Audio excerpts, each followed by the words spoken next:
শুভ সন্ধ্যা বন্ধুরা। আজ হলো 29 জুলাই বুধবার। আজকের সন্ধ্যার বিশেষ খবর হলো উদারবন্দে রড কারখানা বিস্ফোরণে মৃত্যুর ঘটনায় স্বতঃপ্রণোদিত মামলা নিল এনএইচআরসি। 2 সপ্তাহের মধ্যে রিপোর্ট তলব। বোর্ড পরীক্ষা শতভাগ সাফল্যের লক্ষ্যে শ্রীভূমি শিক্ষা বিভাগের গৃহ পরিদর্শন কর্মসূচি। নির্মাণ ও ধ্বংসাবশেষ বর্জ্য ব্যবস্থাপনায় কড়া নির্দেশিকা জারি করল শিলচর পৌর নিগম। আসামের বন্যা দুর্গতদের পাশে সলমান খান। বিং হিউম্যানের উদ্যোগে শুরু ত্রাণ বিতরণ।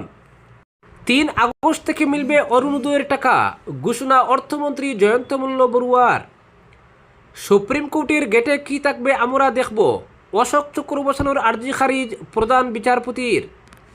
যুব সমাজের স্বপ্ন চুরি করা সবচেয়ে বড় অপরাধ, লোকসভায় প্রশ্নপত্র ফাঁস ইস্যুতে কেন্দ্রকে বিঁধলেন প্রিয়াঙ্কা গান্ধী। দিল্লির ডিসিপির নির্দেশেই আন্দোলনকারীদের উপর প্যালেট গান চালায় র্যাব, বিস্ফোরক দাবি রিপোর্টে। বন্যা বিধ্বস্ত 4 জেলায় পরিবার পিছু 15,000 টাকা, মৃতের পক্ষে 9 লক্ষ, ঘোষণা মুখ্যমন্ত্রীর। 3 বছরেও শেষ হয়নি গ্রামীণ সড়কের কাজ, চরম দুর্ভোগে দক্ষিণ হাইলাকান্দির বাসিন্দারা। এবং সর্বশেষ খবরটি হলো এবার রিজার্ভেশন হটাও আন্দোলন, ইনস্টায় ফলোয়ার পেরল 50 লক্ষ। এবারে শুনুন বিস্তারিত খবর।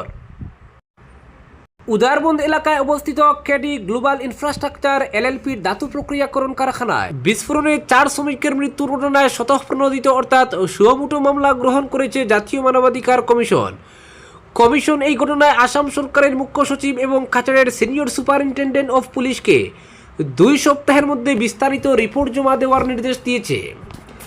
গত 26 জুলাই সংঘটিত এই দুর্ঘটনায় আসামের 3 জন এবং ত্রিপুরার 1 জন শ্রমিকের মৃত্যু হয়। এছাড়া আরও 2 শ্রমিক গুরুতরভাবে আহত হন। নিহতদের পরিবারের অভিযোগ, বিস্ফোরণের পর গলিত ধাতু শ্রমিকদের শরীরের উপর ছিটকে পড়ায় তারা প্রাণ হারান। স্থানীয় বাসিন্দাদের দাবি, এর আগেও ওই কারখানায় একই ধরনের দুর্ঘটনা ঘটেছে। এনএইচআরসি জানিয়েছে, অভিযোগগুলি সত্যি হলে এটি মানবাধিকার লঙ্ঘনের গুরুতর বিষয়। কমিশনের চাওয়া রিপোর্টে আহতদের বর্তমান শারীরিক অবস্থার পাশাপাশি নিহতদের পরিবারের সদস্য এবং আহত শ্রমিকদের ক্ষতিপূরণ প্রদানের অগ্রগতির তথ্য অন্তর্ভুক্ত করতে হবে। ঘটনার পর মুখ্যমন্ত্রী হিমন্ত বিশ্ব শর্মা নিহত প্রত্যেক শ্রমিকের পরিবারকে 5 লক্ষ টাকা করে আর্থিক সহায়তা দেওয়ার ঘোষণা করেন। তিনি বলেন, শিল্পক্ষেত্রে কোনো ধরনের গাফিলতি বরদাস্ত করা হবে না এবং দায়ীদের বিরুদ্ধে কঠোর ব্যবস্থা নেওয়া হবে। মন্ত্রী কৌশিক রায় দুর্ঘটনাস্থল পরিদর্শনের পর জানান, ঘটনার বিচার বিভাগীয় তদন্ত, পুলিশি তদন্ত এবং জেলা শ্রম কমিশনারের পৃথক তদন্তের নির্দেশ দেওয়া হয়েছে, যাতে শ্রমিকদের জন্য নির্ধারিত নিরাপত্তা বিধি মানা হয়েছিল কিনা তা খতিয়ে দেখা হয়।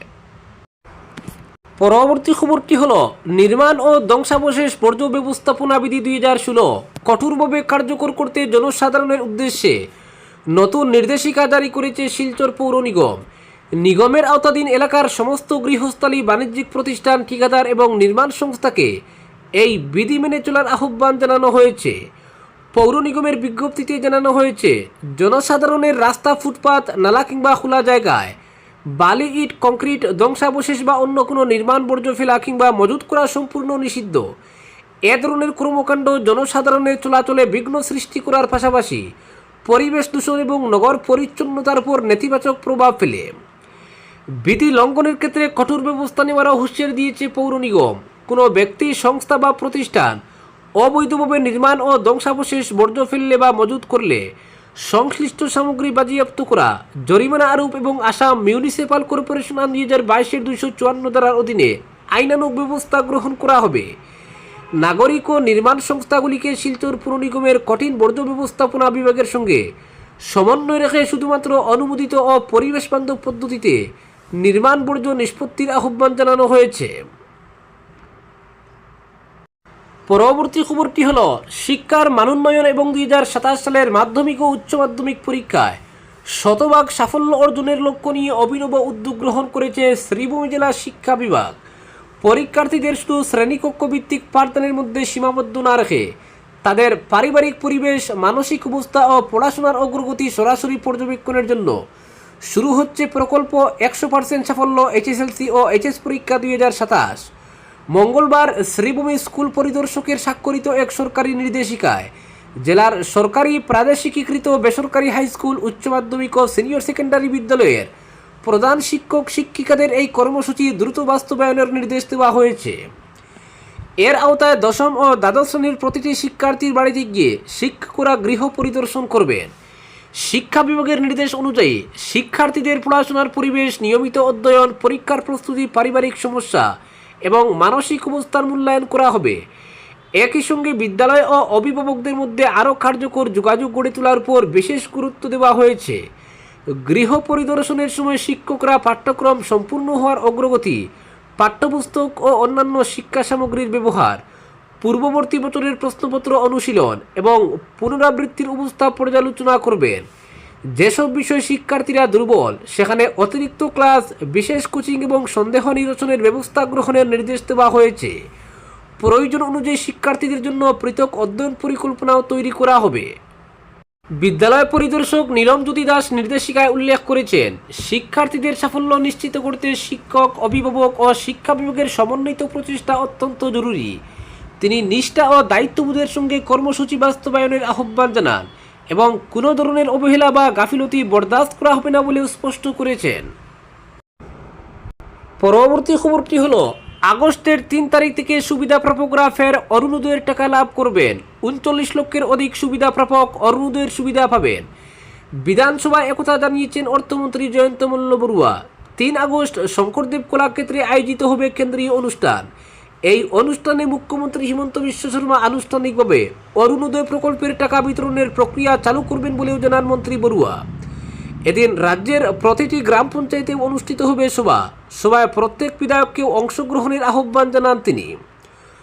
মন্ত্রী বলেন, অরুণোদয় প্রকল্পের বিভিন্ন সমস্যার সমাধানের জন্য রাজ্যের প্রতিটি বিধানসভা কেন্দ্রে একজন করে অরুণোদয় সারথি নিয়োগ করবে সরকার। এই অরুণোদয় সারথি বা সহায়করা সংশ্লিষ্ট ব্লক, সার্কেল বা ডিসি অফিসে তাদের দায়িত্ব পালন করবেন। এই প্রকল্প নিয়ে যে কোনো সমস্যার সমাধানের চেষ্টা করবেন তারা। ভুয়ো সুবিধাপ্রাপক বা যোগ্য সুবিধাপ্রাপক সম্পর্কে তাদের কাছে অভিযোগ দাখিল করা যাবে বলেও মন্তব্য করেন মন্ত্রী। এদিকে কংগ্রেস বিধায়ক ডক্টর আসিফ নাজার একাংশ ভুয়ো সুবিধাপ্রাপক নিয়ে প্রশ্ন তুলে বলেন, একাংশ মহিলাকে বিধবা সাজিয়ে অরুণোদয়ের সুবিধা দেওয়া হচ্ছে, এমনকি গাড়ির মালিকও অরুণোদয়ের সুবিধা পাচ্ছেন। অন্যদিকে বহু যোগ্য পরিবার রয়েছে, তারা অরুণোদয়ের সুবিধাপ্রাপক হতে পারেননি। কংগ্রেস বিধায়কের এই অভিযোগের জবাবে মন্ত্রী বড়ুয়া সদনে জানান, নির্দিষ্ট অভিযোগ পাওয়া গেলে সঙ্গে সঙ্গে অরুণোদয়ের সুবিধা কর্তন করা হবে। এজন্য সময়ে সময়ে সুবিধাপ্রাপকের তালিকা স্ক্রুটিনি করা হয়ে থাকে। এটা হলো এক অবিরত প্রক্রিয়া। কারো বিরুদ্ধে অভিযোগ সত্য প্রমাণিত হলে সঙ্গে সঙ্গে বাতিল হবে অরুণোদয়ের সুবিধা। পরবর্তী খবরটি হলো, সুপ্রিম কোর্টের প্রধান গম্বুজে জাতীয় প্রতীক অশোক চক্র বসানোর আর্জি জানিয়ে দায়ের হওয়া আবেদন সরাসরি বাতিল করে দিল শীর্ষ আদালত। শুনানি চলাকালীন প্রধান বিচারপতি সূর্যকান্ত স্পষ্ট ভাষায় জানিয়ে দেন, আদালতের ভবনের রূপরেখা বা প্রাঙ্গণে কী স্থাপন করা হবে সেটি সম্পূর্ণভাবে সুপ্রিম কোর্টের নিজস্ব প্রশাসনিক এখতিয়ারভুক্ত বিষয়।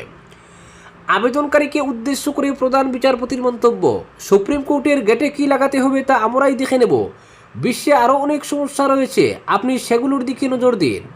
মামলার নথিসূত্রে জানা গিয়েছে, বদরবাড়া বেণুগোপাল, যিনি বাবা বিপজ্জনক নামে পরিচিত, এই নামের এক ব্যক্তি আবেদনকারী হিসেবে সংবিধানে বর্ণিত আদালতের কাঠামোগত পরিচয় ও অশোক চক্র বসানো নিয়ে এই জনস্বার্থ মামলাটি দায়ের করেছিলেন। ইতিপূর্বে গত 23 মার্চ শীর্ষ আদালত এই সংক্রান্ত মূল আবেদনের নিষ্পত্তি করে জানিয়েছিল যে বিষয়টি প্রশাসনিক স্তরে খতিয়ে দেখা প্রয়োজন এবং এর জন্য সুপ্রিম কোর্টের রেজিস্ট্রার জেনারেলকে উপযুক্ত কর্তৃপক্ষের কাছে নথি পেশ করার নির্দেশ দেওয়া হয়েছিল।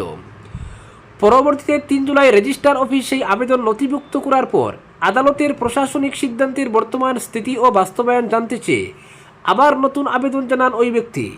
সেই আবেদনের শুনানিকালে প্রধান বিচারপতির বেঞ্চ আবেদনটি পুরোপুরি প্রত্যাখ্যান করে দেয়। আদালত সাফ জানিয়ে দিয়েছে, সুপ্রিম কোর্ট চত্বরের ভিতরে ও বাইরে কী করা হবে এবং কোনো জাতীয় প্রতীক প্রদর্শনের সিদ্ধান্ত সুপ্রিম কোর্টের নিজস্ব প্রশাসনিক এখতিয়ারের বিষয়। এর জন্য পৃথক কোনো জনস্বার্থ মামলার প্রয়োজন নেই বলে ইঙ্গিত দিয়েছে বেঞ্চ। পরবর্তী খবরটি হলো, নিট পরীক্ষার্থীদের আন্দোলন দমাতে প্যালেট গান বা সর্রা বন্দুক ব্যবহারের অভিযোগ এতদিন দিল্লি পুলিশ অস্বীকার করে আসলেও সম্প্রতি একটি অভ্যন্তরীণ নথির তথ্যে প্রকাশ্যে এলো সম্পূর্ণ বিপরীত দৃশ্য। সংবাদ মাধ্যমে প্রকাশিত এক প্রতিবেদনে দাবি করা হয়েছে দিল্লি পুলিশের এক ডিসিপি পদমর্যাদার উচ্চপদস্থ অফিসারের সরাসরি নির্দেশেই সেদিন আন্দোলনরত শিক্ষার্থীদের উপর সর্রাগুলি ও কাঁদানে গ্যাস চালিয়েছিল র্যাপিড অ্যাকশন ফোর্স।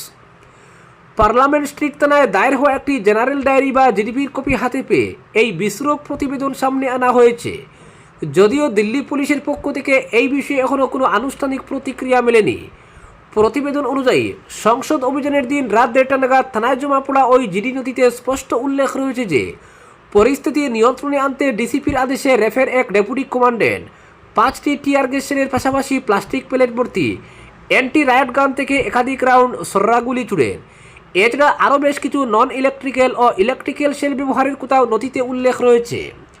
পুলিশের এই বিতর্কিত পদক্ষেপে 19 বছর বয়সী সাহিল লুচাব নামে এক আন্দোলনকারী মারাত্মকভাবে আহত হয়ে সফরদজং হাসপাতালে চিকিৎসাধীন। চিকিৎসকদের আশঙ্কাজনক দাবি, চোখের মণি মারাত্মক ক্ষতিগ্রস্ত হওয়ায় সাহিলের দৃষ্টিশক্তি ফিরে পাওয়ার সম্ভাবনা মাত্র 1%। হাসপাতাল কর্তৃপক্ষের এই তথ্য এবং পুলিশের নথি প্রকাশ্যে আসতেই দিল্লির রাজপথে প্যালেট বন্দুকের ব্যবহার নিয়ে দেশ জুড়ে বিতর্ক তীব্র রূপ ধারণ করেছে। বিষয়টি ইতিমধ্যেই গড়িয়েছে সুপ্রিম কোর্টে। অনিয়ন্ত্রিতভাবে সর্রা বন্দুকের অমানবিক ব্যবহার অবিলম্বে নিষিদ্ধ করার আর্জি জানিয়ে শীর্ষ আদালতের দরজায় কড়া নেড়েছেন আইবির প্রাক্তন পদস্থ কর্তা হর্ষবর্ধন আজাদ এবং আক্রান্ত আন্দোলনকারীরা। সর্রা বুলেটের আঘাতে দৃষ্টিশক্তি বা অঙ্গহানি ঘটা, ক্ষতিগ্রস্তদের জন্য উপযুক্ত ক্ষতিপূরণ ও নিখরচায় চিকিৎসা পরিষেবার দাবিও জানানো হয়েছে এই আর্জিতে।